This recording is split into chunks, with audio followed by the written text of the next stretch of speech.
Ok, da er det på tide å lodde sammen et slavekretskort. Det er til Arduino. Denne kobles på Arduinoen med sånne pinheaders, sånn her. Nå har jeg allerede loddet på disse på den siden som har alle navnene. Skal vi se om jeg får det inn i kamera. Her har man pin-numrene fra 0 til 13, og så er det noen flere videre. Så jeg har loddet på alle sammen, og det består av 2 seksjoner med 8 pin der, og ca. 9-10 pins på andre siden.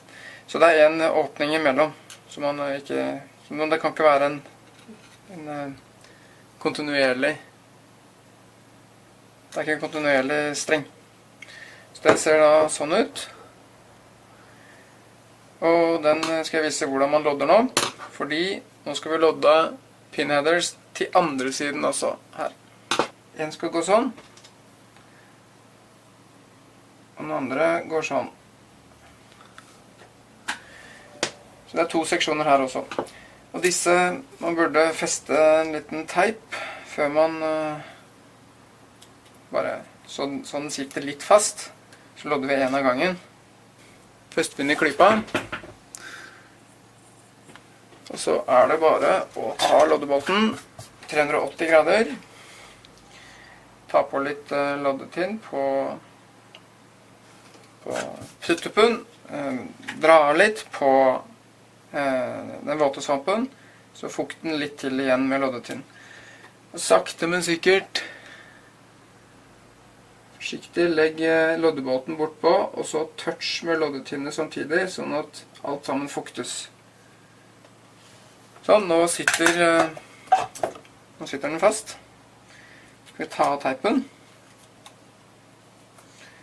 Og så presser jeg den, samtidig som jeg presser pinheadersene fast, så smelter jeg den første loddepunktet for at dette skal feste seg litt tettere. Ok, da kjente jeg at saken fikk et lite knepp. Den er kjempeskjev. Så nå vet jeg ikke om du ser det, men den ble litt skjev.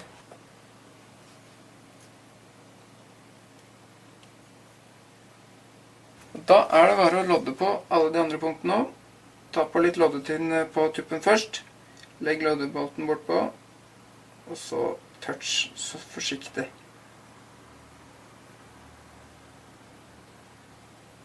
Så det er om å gjøre å fukte, sånn at hullet også blir fylt igjen med loddetinn. For ellers så virker jo ikke dette her. Der. Da var den ferdig. Da er det på tide å lodde på neste pinheader. Jeg har teipet den så vidt så den sitter fast. Så tar jeg loddet på den ytterste.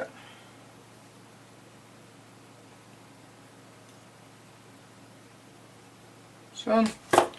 Da satt den fast. Men da prøver jeg å presse den opp igjen, sånn at den fester seg godt. Sånn. Der. Da er det bare å fortsette å lodde. Sånn. Vi skal lodde på en lang remse med hundkjønn pinheaders. Det skal stå omtrent sånn. Og vi trenger egentlig ikke alle portene, men vi gjør det allikevel. Det er like greit å ha muligheten for et annet prosjekt kanskje i scenen. Så lodder vi på pinheaders hele veien her. Og nå sitter den litt dårlig, så vi fester en liten teip på. Denne pinheaderen, den skal være på toppen av kortet. Den skal være på toppen av kortet, så sånn må det bli da.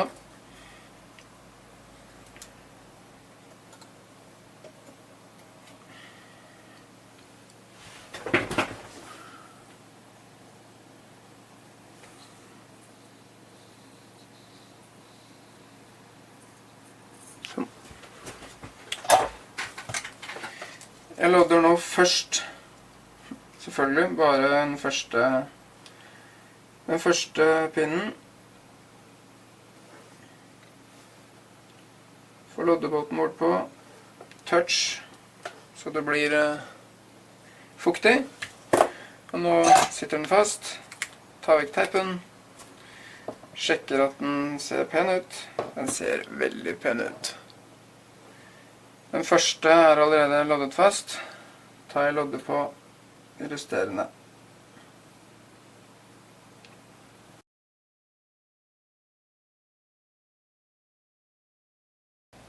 Vi trenger å lodde på en sånn sokkel. Vi kan starte med å sette den. Jeg synes det er like greit å sette den midt på. Jeg fester den med teip. Dette er headerne nå.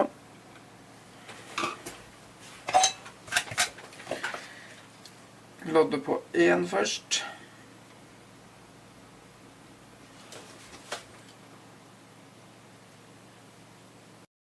Det var 4 stykker. RS485-kortet, det plugges inn her på den ene siden. Så er det 16 hull bortover før den neste pinheaderen skal loddes inn. Teller vi.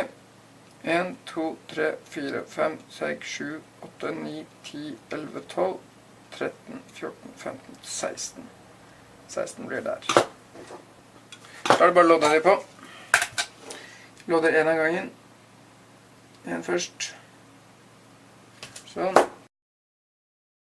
Og der var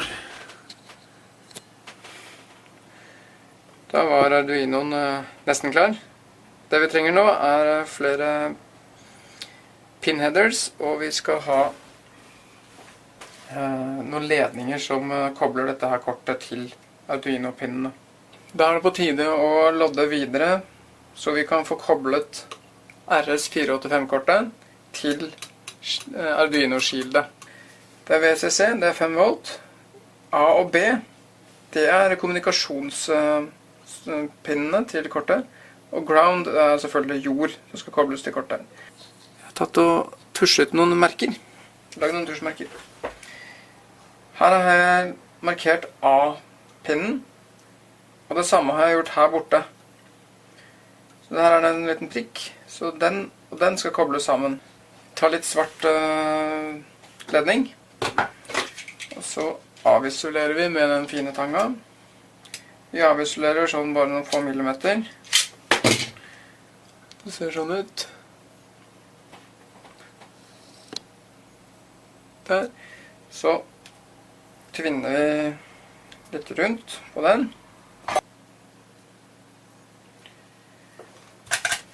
Tinner den tuppen. Det er veldig viktig å ha fortinnede tupper.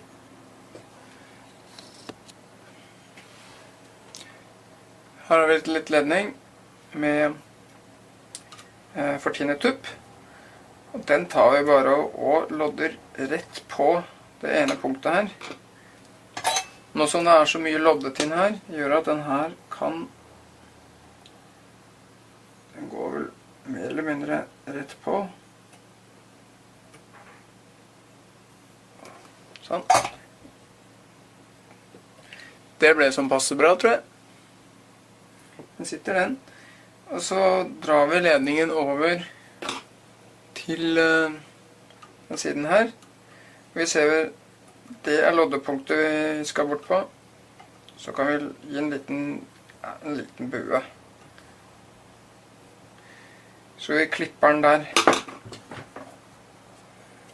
Da tar jeg klipperen rett ved. Sånn. Da blir den sendt sånn ut.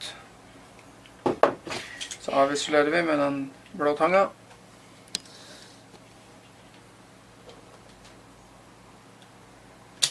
Og vi trenger ikke å avisolere mye. Det som derimot er viktig, er at vi tinner tuppen.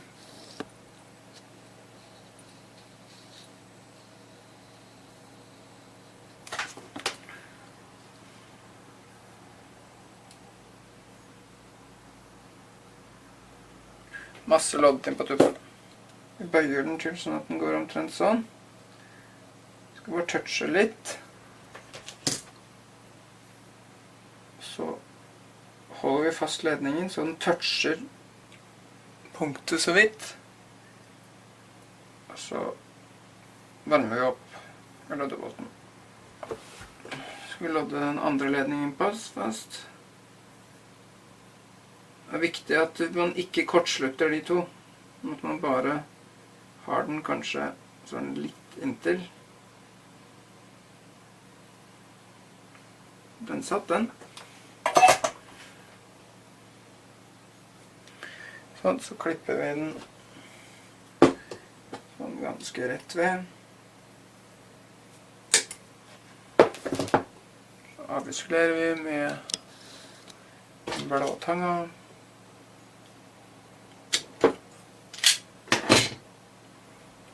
Og kjører på litt loddet inn.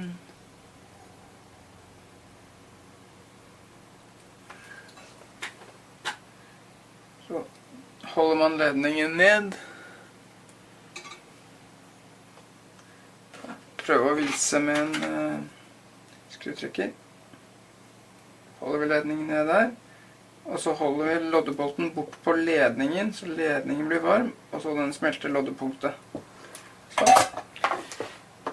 Der har vi koblet de to sammen.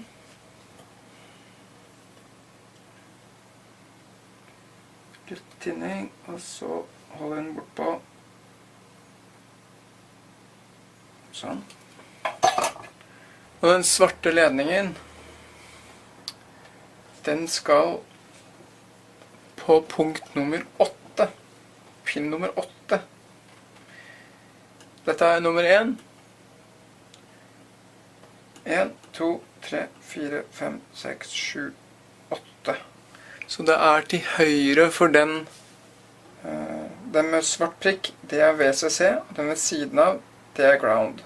Cirka sånn.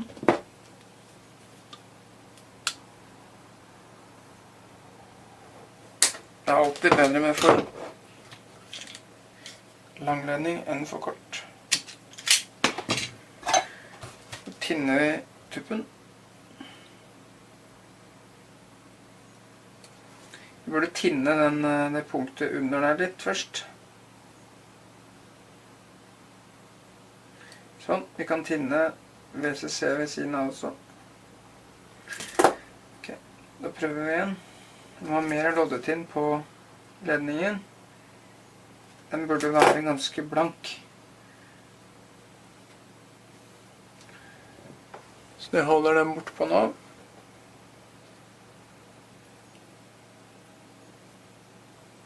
Sånn. Dere burde være 2 personer som gjør dette her. Den ene tar en skrutrekker og holder fast ledningen med skrutrekkeren, fordi den blir fryktelig varm veldig fort. Det tar bare noen få sekunder, så er den varm. Da skal vi lodde på den siste til VCC. Da velger jeg å bruke en rød ledning.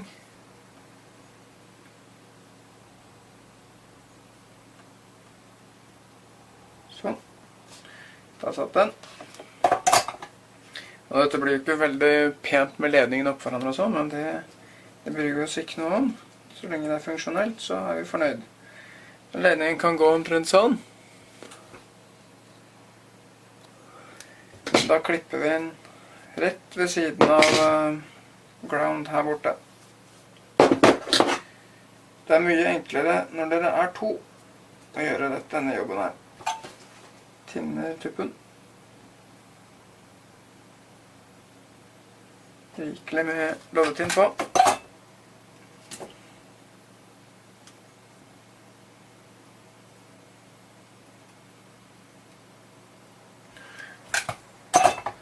Sånn.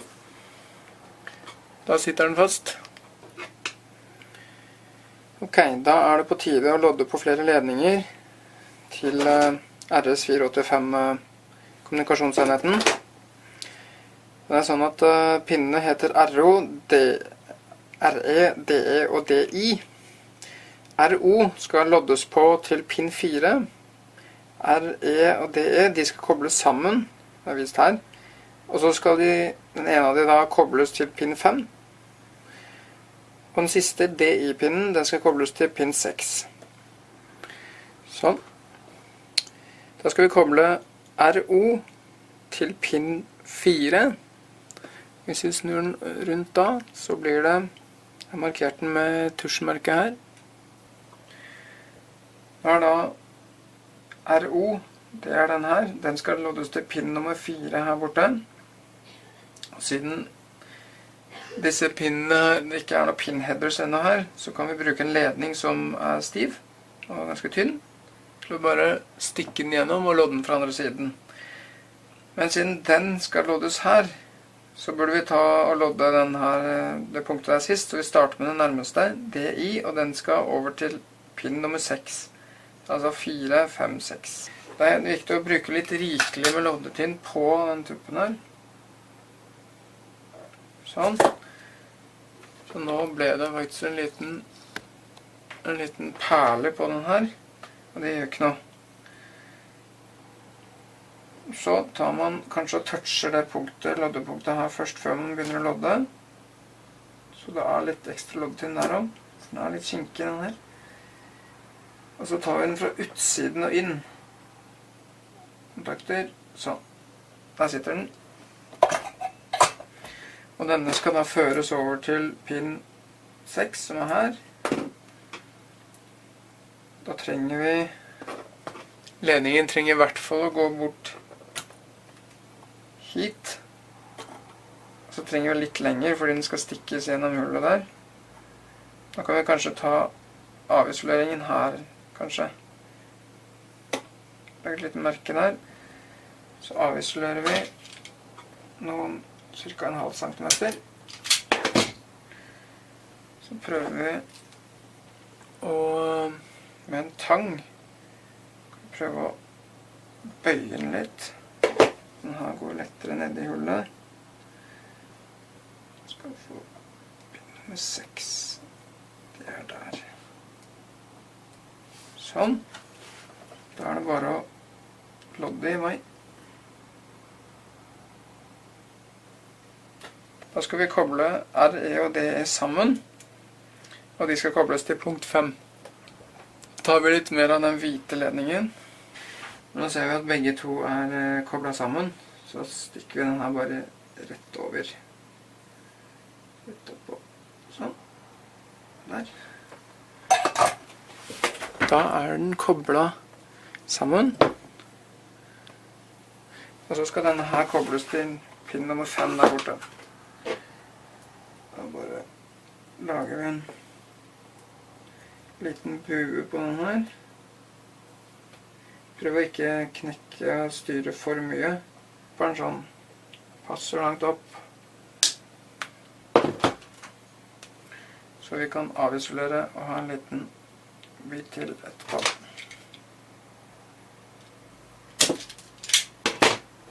Stikker den inn i pin nummer 5. Pin nummer 5, der kommer den opp. Sånn.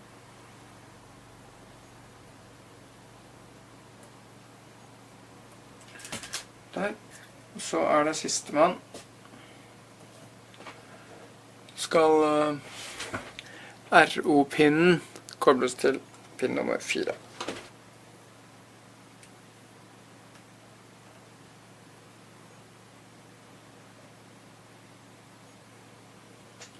Sånn. Så har vi avisolert litt. Sånn. Stikker den gjennom hullet der. Her ser man den stikker opp.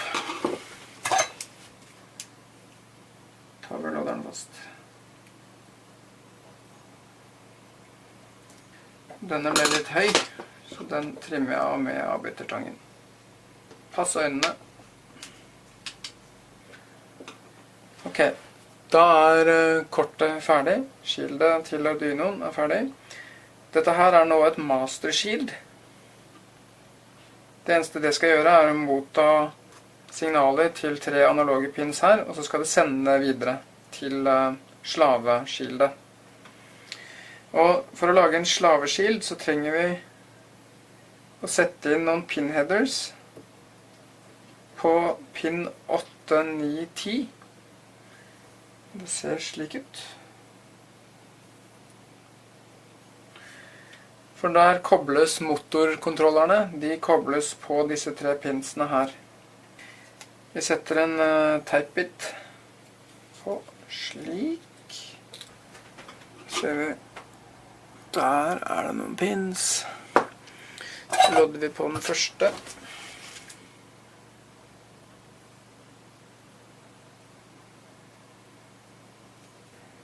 Vi fortsetter å lodde de 3 her. Så skal vi koble på den her også.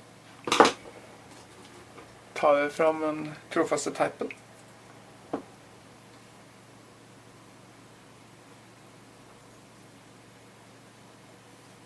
Og nå ser jeg at den ledningen her, den er litt i veien her borte. Den må vi bøye vekk. Tak i, bøye til litt. Pass på å ikke ryke loddepunktene. Bare bøye den opp så vi kan lodde de siste punktene under der.